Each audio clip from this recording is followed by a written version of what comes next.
कुछ ह्यूमैनिटी नहीं है उन लोगों में, और बोल रहे थे जय श्री राम, चले जाओ, बुरखा काटो, ऐसे कुछ बोल रहे थे।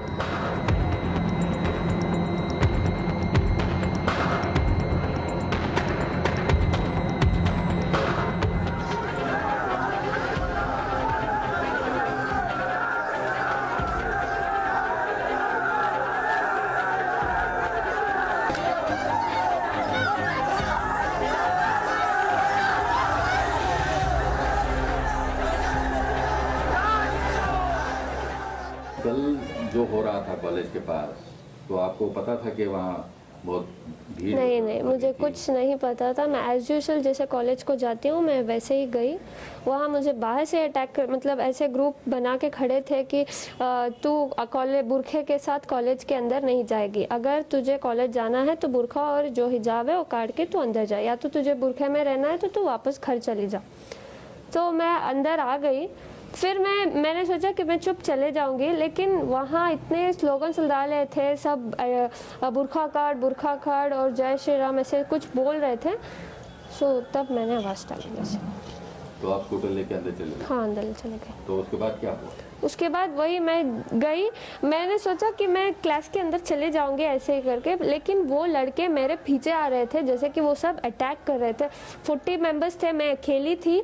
कुछ ह्यूमैनिटी नहीं है उन लोगों में। एकदम से मेरे पास आए और चिल्लाने लगे। वो कुछ ऑरेंज वाला स्कार्फ पकड़े थे और मेरे मुंह के सामने सब आके ऐसे फिराने लग गए और बोल रहे थे जय श्री राम, चले जाओ, बुरखा काटो, ऐसे कुछ बोल रहे थे। कब से आप हिजाब पहन रहे हैं और इससे पहले कुछ कॉलेज में कोई ऑब्जेक्शन किया? कॉलेज में कुछ नहीं था, सब एज यूजुअल था। हम हिजाब पहन के अंदर क्लास में जा रहे थे। हम बुरखा नहीं पहनते, जस्ट हिजाब डालते हैं, अपना बाल छिपाते हैं और अंदर क्लास में जाते हैं। लेकिन ये लोग तो मुझे कैंपस के अंदर भी आने अलाउड नहीं कर रहे थे। वो बहुत सारे आउटसाइडर्स थे, कॉलेज के थोड़े बहुत थे, लेकिन ज़्यादातर आउटसाइडर्स थे। और क्या बोल रहे थे? बुरखा काटो या फिर तुम कॉलेज को नहीं जा सकती, ऐसे मतलब बुरखा निकालो करके मुझे डरा रहे थे सब। मेरे से पहले 4 लोग आए, लड़कियां, उनको भी ऐसे, उनको तो लॉक ही कर दिया था, गेट ही। फिर समहाउ प्रिंसिपल हमारे साथ था, प्रिंसिपल लेक्चर सब मेरे सपोर्ट में थे, सब मुझे प्रोटेक्ट किया। वो ऐसे ही लड़के उनको बुला के गए, वो रो के चले गए अंदर। फिर मेरे साथ भी ऐसे ही रिपीट किया, मैं नहीं रोई, मैं उनको आवाज़ डाली। क्या बोले? मैं बोले अल्लाह अकबर, क्योंकि मैं डर गई थी। मैं जब डरती हूँ अल्लाह का नाम लेती हूँ, मैं जब अल्लाह का नाम लेती हूँ मुझे हिम्मत आती है। तो आपकी क्या ओपिनियन है इस बार मामले में, हिजाब पहनने के मामले में? अगर कॉलेज बोली कि आप हिजाब नहीं पहनना है कॉलेज में, सर हमारा कॉलेज में प्रिंसिपल खुद ने कहा कि तुम पहन कर आ सकते हो। ये चंद आउटसाइडर्स आके हमें ऐसे तमाशा कर रहे हैं। प्रिंसिपल ने खुद कहा कि तुम जैसे आते थे एज यूजुअल तुम वैसे ही आओ, कोई दिक्कत नहीं है। ये लोग आके ऐसे कर रहे हैं। तो आपको क्या लगता है, हिजाब पहनना चाहिए? हाँ, या पहनना नहीं चाहिए, चाहिए? पहनना चाहिए।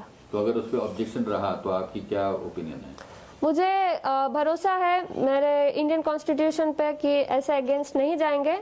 इंशाल्लाह हम सब वेट करते हैं उसके हाई कोर्ट के ऑर्डर्स को। तो आप क्या समझते हैं कि क्या लड़कियां, अब जो हो रहा है हर तरफ, जो हिजाब वर्सेस सैफरन शॉल वगैरह, वो ठीक है क्या? उससे कुछ आपके रिलेशनशिप जो दूसरे स्टूडेंट्स हैं आपके सर देखो, मैं हम्बल रिक्वेस्ट करती हूँ, मैं कुछ इधर कैस्टिज्म नहीं कर रही कि हिंदू या मुसलमान। मैं सिर्फ अपने एजुकेशन को, अपने राइट के लिए खड़ी हूँ, क्योंकि हमें एजुकेशन में ही बढ़ने नहीं दे रहे लोग, अंदर ही नहीं जमा रहे, क्योंकि जस्ट बिकॉज हम ये हिजाब पहनकर हैं। ये तो मतलब हम सालों से पहन रहे हैं, अभी अभी नहीं पहन रहे। ये लोग अभी अभी डाल के ऐसे बोल रहे हैं कि तुम अगर ये पहन के आए तो हम ये पहन कर आएंगे। मेरे कॉलेज में तो बॉयज खड़ के प्रिंसिपल को बोल रहे हैं अगर ये बुरखा नहीं काटे तो हम ये भी नहीं काटेंगे, और फेटा कुछ डाल के आए, बोले अगर ये लोग ऐसे पहन कर आएंगे तो हम भी ऐसे ही आएंगे। हमें कोई दिक्कत नहीं है, वो ऐसे आए वैसे आए, हमें बस हिजाब का अलाउड चाहिए बस। तो आपको अगर वो केसरी शॉल पहन के कुछ हमें क्या है सर, वो कैसे भी आए, हमें कुछ परवाह नहीं, हमें बस एजुकेशन चाहिए, दैट्स इट। हमारा प्रिंसिपल हमारे साथ है, लेक्चर हमारे साथ है, ये सिर्फ आउटसाइडर्स आके ये तमाशा कर रहे हैं, दैट्स इट। तो अगर आप कल हाईकोर्ट बोले कि आप हिजाब नहीं बोलेगी, जा सकते हैं, तो आप क्या करेंगे? नहीं बोलेगी सर, भरोसा है, Indian constitution will not go against the religions, so we have a trust on them. तो सारे सोशल मीडिया पे आपकी बहुत तारीफ हो रही है, क्योंकि आप इतने इससे आप अकेले थी कल कॉलेज में, तो उसके बारे में आप क्या कहना चाहेंगी? इतना प्यार दे रहे हैं, इतना हिम्मत दे रहे हैं, बहुत बहुत शुक्रिया सबका।